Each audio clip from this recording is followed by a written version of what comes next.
sou Juliana Vieira, sou médica angiologista. Nós estamos começando mais um episódio do Café com Vascular, o podcast da Sociedade de Angiologia e Cirurgia Vascular, daqui do Rio de Janeiro, onde nós sempre temos um convidado para conversar conosco sobre medicina, qualidade de vida e saúde, sempre com leveza. E o convidado desse episódio é o Dr. Leonardo Stambovsky. Ele é cirurgião vascular e ele foi um dos autores das novas diretrizes da Sociedade de Angiologia e Cirurgia Vascular sobre doença venosa. Então, nós vamos conversar sobre tratamento das varizes. Muito bem-vindo, Léo. Obrigado, prazer estar aqui com você. Essa iniciativa é excelente, espero poder ajudar aí com algumas perguntas. Com certeza. Léo, varizes é uma doença extremamente prevalente no nosso mundo, tanto em homens quanto em mulheres, e trazem muitas queixas, não só estéticas, mas queixas de qualidade de vida dos pacientes. Mas eu ainda vejo muitos colegas médicos subvalorizando, desvalorizando a doença venosa, porque varizes não mata, mas varizes traz morbidade para os pacientes, prejudica a qualidade de vida. Então, às vezes, deixam de orientar, deixam de tratar esses pacientes de forma adequada e acabam esses pacientes chegando para tratar as varizes já num estágio muito mais grave. Graças a Deus, nos últimos anos, isso tudo em relação aos tratamentos mudaram muito, principalmente em relação ao exame de imagem, da possibilidade da gente usar o ecodoppler para fazer um diagnóstico mais preciso. Como que você vê essa evolução no tratamento das varizes? Bom, excelente. Então, na verdade, realmente o impacto da doença venosa é um impacto muito grande.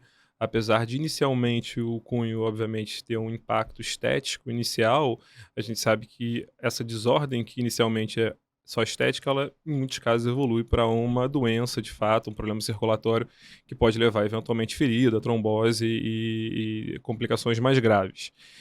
No caso, existem estudos que mostram, inclusive, que o caso do paciente que tem uma ferida na perna aberta, a perda de qualidade de vida dele se compara ao paciente que tem uma doença coronariana grave, né? Então, é uma das problemas de saúde, ter uma ferida aberta, que mais impactam na qualidade de vida do paciente. E é claro que sempre que a gente puder interromper a progressão da doença e fazer uma prevenção precoce, a gente vai ter sempre um resultado melhor e vai entregar mais saúde para aquele paciente, né? E eu acho que você tocou muito bem no assunto das evoluções. Eu acho que muita gente acha que, principalmente o público em geral, mas mesmo eu vejo muitos médicos começando e tendo essa ideia do laser. A gente ouve muito falar de laser, porque o laser é isso, o laser é aquilo.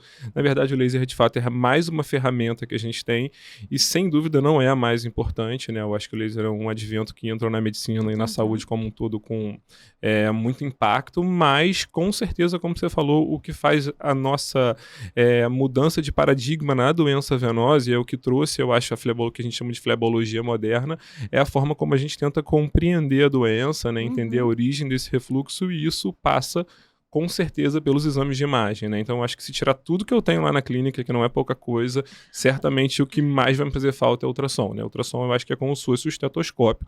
Não existe mais você atualmente trabalhar com doença venosa, com flebologia, sem saber fazer ultrassom, sem fazer ultrassom do teu paciente, porque senão você vai estar enxugando gelo, entregando um tratamento sem entender o que você está fazendo e o desfecho vai ser negativo tanto para o paciente quanto para a tua sua própria satisfação. Concordo plenamente, Léo. E até um tempo atrás, quando nós terminamos, pouco tempo atrás, na verdade, a gente via tratamento de varizes, era resumido a varizes fininhas, vamos fazer aplicação, a escleroterapia. Varizes grossas, é tratamento cirúrgico. Só que tudo evoluiu. Eu queria que você citasse o que começou a aparecer nesse meio entre escleroterapia convencional, as agulhadinhas, e a cirurgia de varizes mais grossas. O que a gente já tem? O tratamento ele evoluiu realmente muito nos últimos anos, né? Na última década, principalmente. A gente sabe que a cirurgia de varizes, né, a flebectomia, ela é de 1907, então a gente está falando de uma técnica de 115 anos. E é difícil imaginar qualquer coisa na medicina com 115 anos de história ainda continua sendo padrão ouro para alguma coisa. Não é que a cirurgia não seja realizada, da mesma forma que a escleroterapia não tem a sua indicação, mas, de fato, para a gente compreender o que o paciente tem, a gente precisa entender direito a origem desse refluxo e, assim, para tratar o que a gente tem que tratar, às vezes, por uma via intermediária, entre a da cirurgia e a da escleroterapia, a gente tem uma gama de opções terapêuticas que, dependendo do caso, vão entregar um resultado não só mais rápido, mas Uhum. também muito mais duradouro, né? Porque a gente vai estar tratando não só o vasinho, como também uma via nutridora e, eventualmente, a gente vai estar fazendo todo o procedimento guiado por ultrassom. Então, dentro desse meio de campo, a gente tem a espuma densa, a gente tem o laser endovenoso, a gente tem radiofrequência, a gente tem laser transdérmico e, principalmente, a gente tem a combinação das Uhum. técnicas, né? Porque a gente tem uma diversidade enorme de apresentação de doença, então a gente tem veias de diferentes profundidades, tamanhos, trajetos, calibres, e a gente tem que imaginar que não vai ter uma técnica que seja capaz de tratar 100% das veias, porque elas têm a sua particularidade. Então a única forma da gente contemplar todos os tipos de veia com excelência é a gente combinando técnica e usando o que a gente tem disponível. Não existe nada que seja melhor do que a outra coisa, mas certamente aquele que só faz escleroterapia e cirurgia convencional, ele não vai estar fazendo o padrão ouro de flebologia Não atualmente. é uma receita de bolo, né? Não, de jeito nenhum. Ainda bem. A gente precisa de avaliar muito melhor nosso paciente para optar por aquela técnica.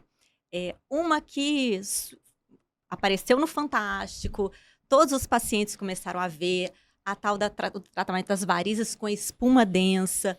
Então, começou a ter uma grande procura. Eh, Me fale um pouquinho sobre a espuma. É para todo mundo?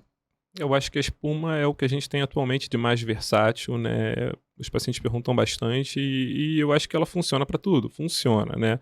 Mas, eventualmente, da mesma forma que a gente tem esse limbo entre a cirurgia e a escleroterapia, a gente vai ter um limbo que talvez a espuma densa não seja a melhor alternativa para cada Uhum, caso. O que a gente tem estudo atualmente falando basicamente de safena? A gente sabe que quando a gente coloca em qualquer diretriz, tanto a nacional mais atual quanto a mais antiga, isso a gente está falando desde 2012 já, mais de 10 anos, né? A gente tem ali nas técnicas ablativas, sendo o laser e a radiofrequência como primeira opção. E secundariamente, antes da espuma densa, a gente vem a cirurgia, né? Apesar da uhum. espuma ser minimamente invasiva, ser fácil, relativamente fácil de fazer e mais barata, né? A gente, para veias calibrosas, principalmente mais de 6 milímetros, a gente tem uma taxa de recanalização, né? Do sangue voltar a passar ali dentro bem acentuada, então a chance de você ter que reintervir nesse paciente é grande. Então, naquela safena menor que a gente acaba tratando menos de uma forma geral, Uhum. ela é uma opção viável, sim, e às vezes um paciente mais idoso, com um risco cirúrgico mais alto, ou um paciente do SUS é uma excelente alternativa, mas se a gente estiver pensando em fazer o melhor, trazendo guidelines, geralmente não Sim. vai ser a nossa primeira opção. E para aquela veia mais fina, a gente tem uma taxa, estatisticamente falando, de pigmentação, quando a gente está utilizando a espuma densa, não o polidocanal puro, um pouco mais elevada do que as outras técnicas, por isso acaba não sendo a primeira linha, mas eu faço espuma praticamente todo dia, no meu dia a dia Uhum. de clínica, de consultório, e embora não seja a minha primeira opção, eu acho que ela é uma alternativa excelente, principalmente combinada com outras técnicas, para que a gente, dentro daquela característica de cada via, a gente consiga oferecer um tratamento completo para o paciente. E isso, a gente falando da espuma, que muitas vezes, na grande maioria das vezes, é feita guiada pelo ultrassom, olha como essas tecnologias estão cada vez favorecendo um tratamento mais efetivo dos nossos pacientes. No último congresso de agosto, do meeting, foi falado sobre o padrão ouro, a técnica considerada padrão ouro para o tratamento das safenas, que são endolaser ou a radiofrequência.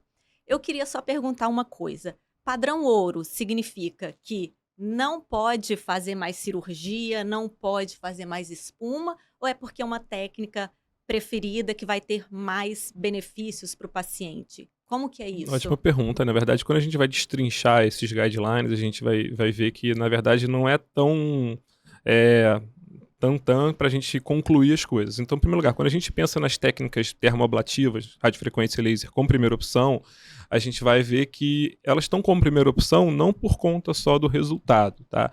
Elas são comparativas iguais à cirurgia do ponto de vista de resultado a médio e longo prazo, Uhum. só que elas têm um impacto de qualidade de vida num pós-procedimento mais precoce, melhor. Obviamente, o paciente acaba sofrendo menos intervenção, então tem uma resposta inflamatória menor, então ele acaba conseguindo ter um pós-procedimento mais tranquilo.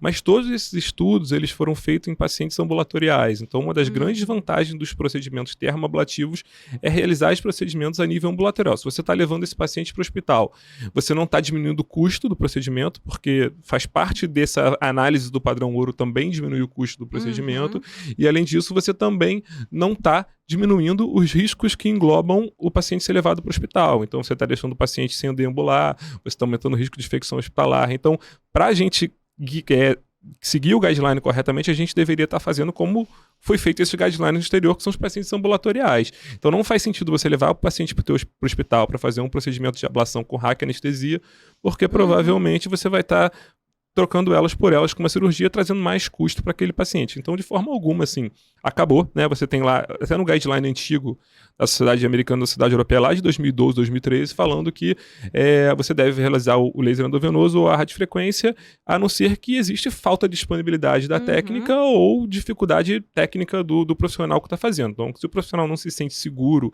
por algum motivo, não conhece a técnica ou não está preparado para fazer, ele é muito melhor fazer a cirurgia convencional do que ele arriscar fazer Claro. uma termoablação sem ter conhecimento direito. E da mesma forma, se ele acha que aquela estrutura dele não é capaz para aquilo, é melhor levar para o hospital. E aí não vai fazer grande diferença se ele vai fazer uma safenectomia convencional ou um endolaser. Ah, Léo, será que não? O a recuperação depois do endolaser não é muito mais Não, tranquila sem do dúvida, que assim, eu não faço uma safenectomia convencional acho que desde 2017, 18, tá? Assim, não vejo mais motivo de fazer, realmente não tem motivo de fazer. Mas, assim, ainda assim é melhor ah, sim. tratar, né? Assim, se não tem como tratar com laser endovenoso, ainda é melhor o paciente ser tratado Ah, do sim, que não ser com tratado, certeza, né? com Então, assim, e certeza. inclusive a espuma também, né? Pra safena pequena, funciona. A chance de recanalizar existe, mas também nada impede que você venha reintervir de novo naquele paciente. Eu acho que tudo tem que ser conversado dentro do possível com o É, paciente exposto e é sempre colocando na balança, mas tudo existe, sim. tá aí, tá no guideline, todas são recomendações de nível alto, tanto a cirurgia, quanto a radiofrequência, quanto o laser, quanto a espuma. Então a gente está autorizado, assim, tem embasamento para fazer Para qualquer fazer uma das técnicas ainda hoje em dia.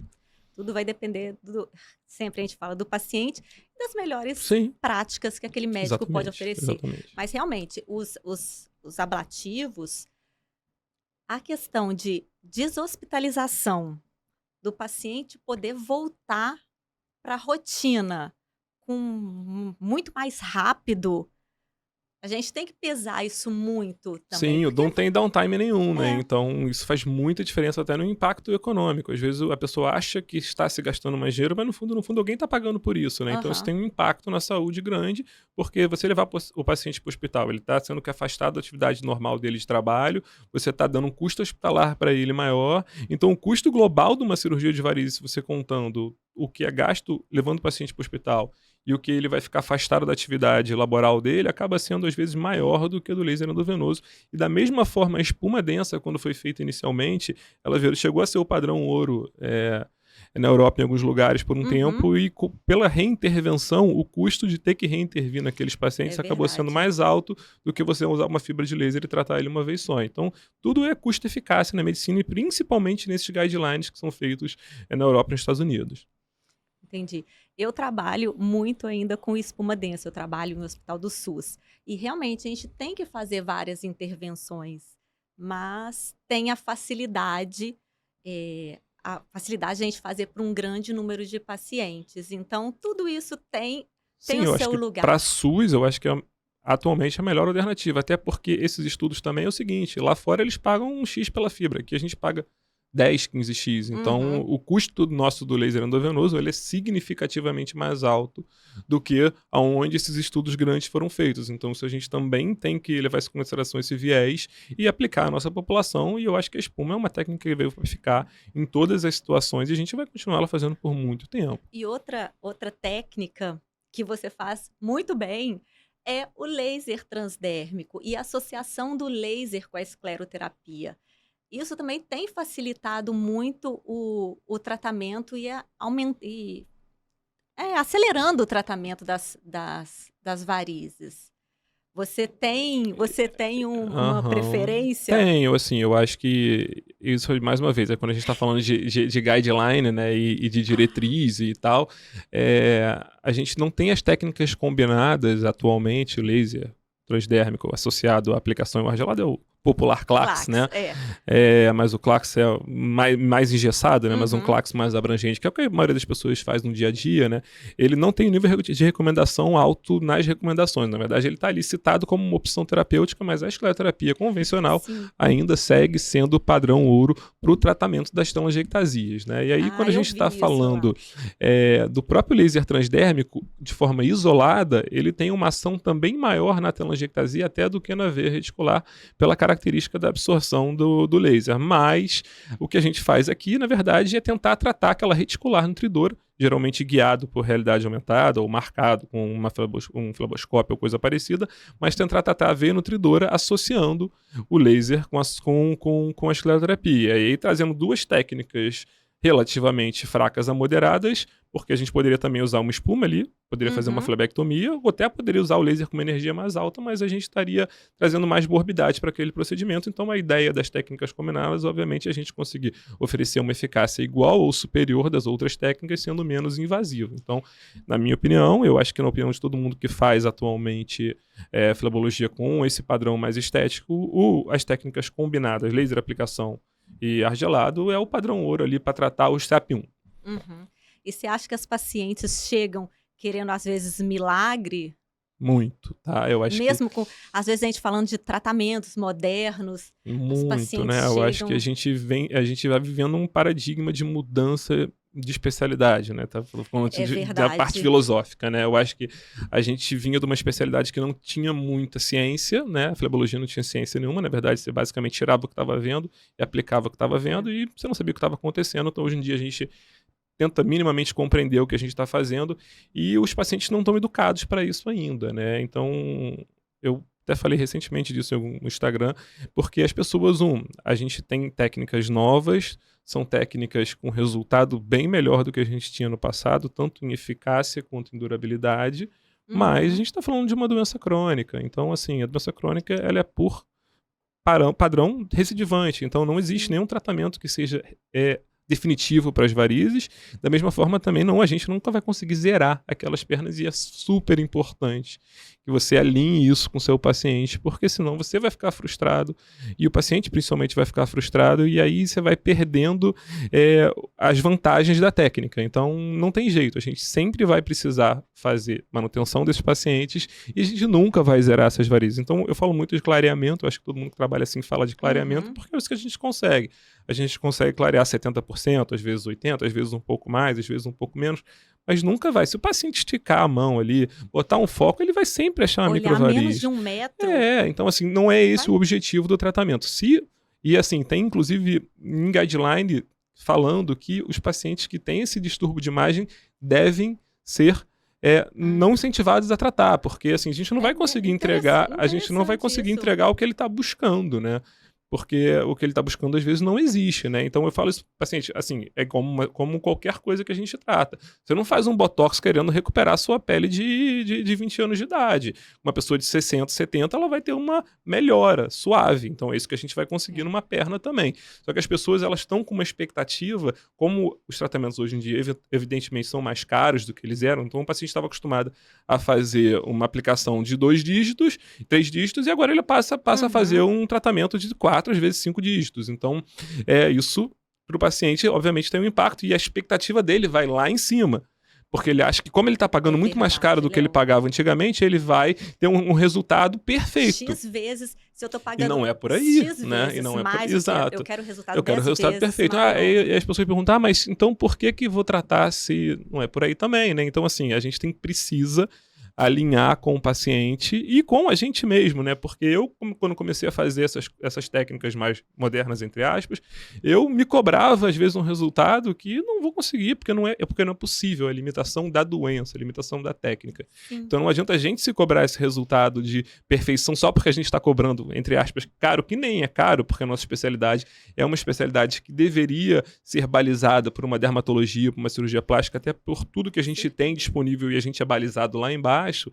Então, o que a gente consegue cobrar hoje é muito pouco. O paciente está acostumado, entrando numa questão de valor, a pagar uma cirurgia plástica, prótese de silicone, que é um procedimento que o plástico faz às vezes em 1 hora e resolve a vida dele, pagar os 15 mil por baixo. Agora, se você cobra 15 mil para tratar uma doença venosa, Uma doença. uma doença venosa com um padrão muito e uma complexidade muito maior, as pessoas acham caro, né? Então, assim, isso, e nós mesmos médicos acabamos esbarrando, dando tiro no nosso pé, falando que o colega está cobrando caro para fazer uma coisa que não faz o menor sentido. A gente não pode julgar, né? isso, não. Eu acho que os pacientes ainda não estão educados a isso também. Porque você deve receber pacientes. Quem reclama que tem que fazer botox de 6 em 6 meses? Exato. Fazer bioestimulador anualmente. E mais, eles querem e o resultado da dermatologia é tão bom, porque assim, tem que ser suave. Então, assim, o paciente não precisa nem perceber. Então, o que a gente entrega de resultado é muito mais do que a dermatologia faz. Que não vai ser esse tratamento, eu vou tratar a sua veia safena ou que as varizes grossas, mas você vai ter que voltar aqui. Às vezes tem essa dificuldade de entender que é uma doença crônica, uma doença. A gente não está tratando de estética. E reclama. Às vezes, educando os pacientes sobre isso, eles vão começar a ver, como você falou, antes, eu pagava X, vou pagar mais caro agora, mas é porque tudo evoluiu, tudo tem um custo. E assim, não só o custo, e assim, mas é uma coisa positiva. Estudo também. Eu já vejo assim, por exemplo, quando eu comecei a fazer a Clax, pouca gente fazia, e eu vi que os pacientes, eles davam uma travada na hora porque eles estavam completamente acostumados. Hoje em dia, a gente fala laser aplicação Clax ali, o paciente já sabe mais ou menos o que é. Ele já tem essa noção. Então, os próprios médicos que estão vindo já estão educando esses pacientes. Agora, o laser endovenoso ainda choca um pouco. E aí, daqui a pouco, eu tenho certeza que daqui a 5 anos, o que estava tão para baixo vai também chegar. Então, eu acho, assim, a visão otimista da especialidade, eu acho que é uma especialidade que vai crescer à medida que a gente conseguir educar os médicos e os pacientes. Mas é um processo que leva anos, não tem jeito, né? E também essas tecnologias, você falou, a gente usa o ultrassom, a realidade aumentada, a gente faz todo um mapeamento, que é um processo trabalhoso.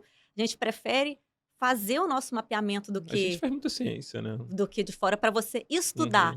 Da onde está vindo, para onde está indo esse refluxo, essa veia doente. Eu trato essa daqui eu trato ou não trato? Trato agora, trato depois. Então, na flebologia, que é essa parte da angiologia da cirurgia vascular mais voltada para a parte venosa, está cada vez mais firme com diagnóstico de fisiopatologia das doenças e tratando de uma maneira muito mais assertiva. Sem dúvida. Assim, eu acho que cabe também aos próprios nós cirurgiões vasculares, angiologistas, entender isso também.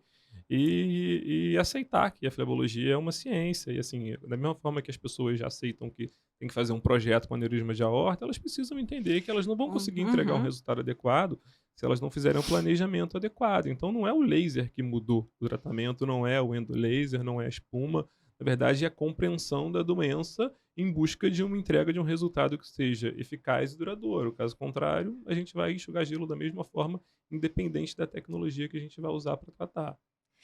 E outras questões nas diretrizes que foram apresentadas em agosto, gostei muito de algumas, que a gente fala muito de tratamentos minimamente invasivos, cirúrgicos que sejam, mas falaram também de algumas mudanças de estilo de vida que favorecem também positivamente a evolução da doença venosa. Estava lá, a prática de exercício físico eu não lembro as palavras que estimulada, para todos os pacientes com doença venosa crônica. Outra questão, a obesidade é uma doença muito presente e também é um fator de piora na progressão da doença venosa. Então, também lá estava no guideline, controle de peso para favorecer... Estilo de vida é fundamental, exatamente por isso. A gente fala muito em tratamento cirúrgico, mas tem um tratamento clínico. Isso é fundamental de ser passado para o paciente também, quando você está fazendo qualquer tipo de tratamento, porque você precisa dividir o problema com ele, para um problema crônico, e o estilo de vida dele vai falar se ele vai para um lado ou para o outro. Então, como é que a gente vai se comprometer com o resultado de um paciente e daqui a 2 meses ele vai engordar, ficar sedentário, e aquela predisposição genética que ele já tem, porque ele procurou a Aham. gente, ela vai se acentuar muito mais, aí o paciente toma hormônio, aí o paciente... Então, assim, as variáveis, parte delas são controláveis, né? A genética não é, Sim. mas assim, a gente tem muitas coisas que são comum senso. Isso, nosso guideline ele é muito baseado, obviamente, no guideline americano, no guideline europeu, e a gente tem lá como consenso a prática de atividade física, ela é mandatória na melhora tanto sintomatológica quanto na questão da prevenção, né? Assim, se não fizer atividade física, tanto é que a gente no dia a dia vê isso muito, né? A gente pega Aham. pacientes sedentários, às vezes com sobrepeso e microvarizes com dor, e às vezes a gente pega um paciente de sexo masculino com uma musculatura boa, com varizes Sim, enormes que são completamente assintomáticos, porque a musculatura acaba compensando bem aquela dificuldade de exatamente. retorno venoso. Então, assim, isso é mandatório, né? Atividade física e manutenção de peso adequado faz parte do tripé que a gente tem de tratamento. Uhum. Que eu falo muito disso, eu sempre bato na tecla. Eu sou entusiasta da prática de exercício físico.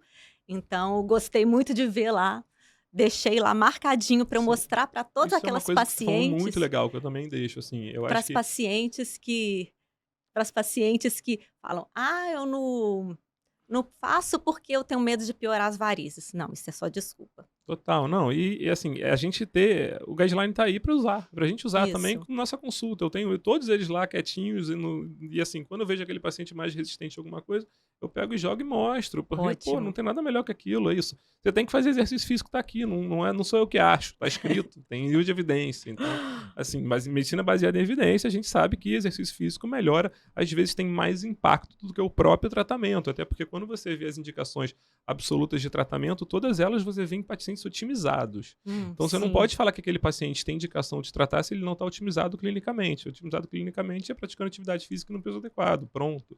Então perfeito. faz parte de uma coisa só, né?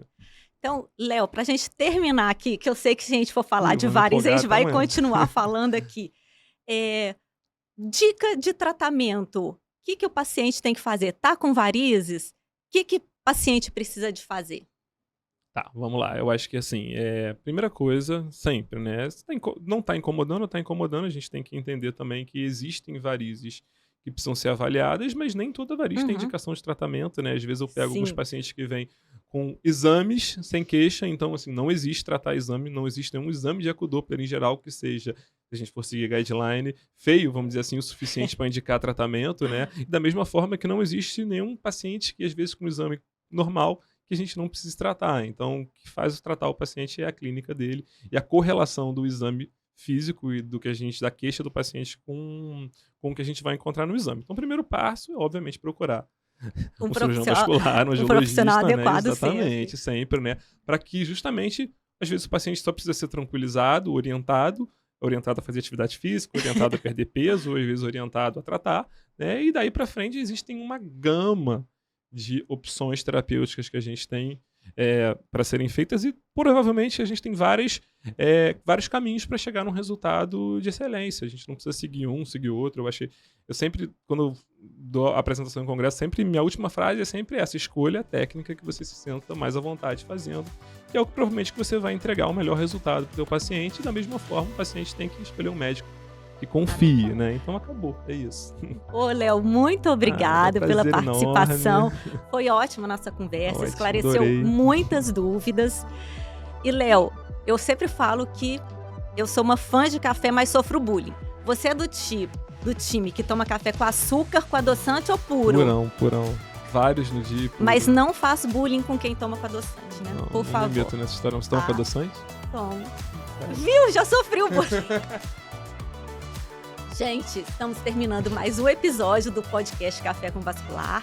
Deixa aqui o joinha, o like pra gente. Segue a SBAC-VRJ nas redes sociais. Se tiver dica de algum tema, pode mandar pra gente. Um beijo e até a próxima. Tchau, tchau.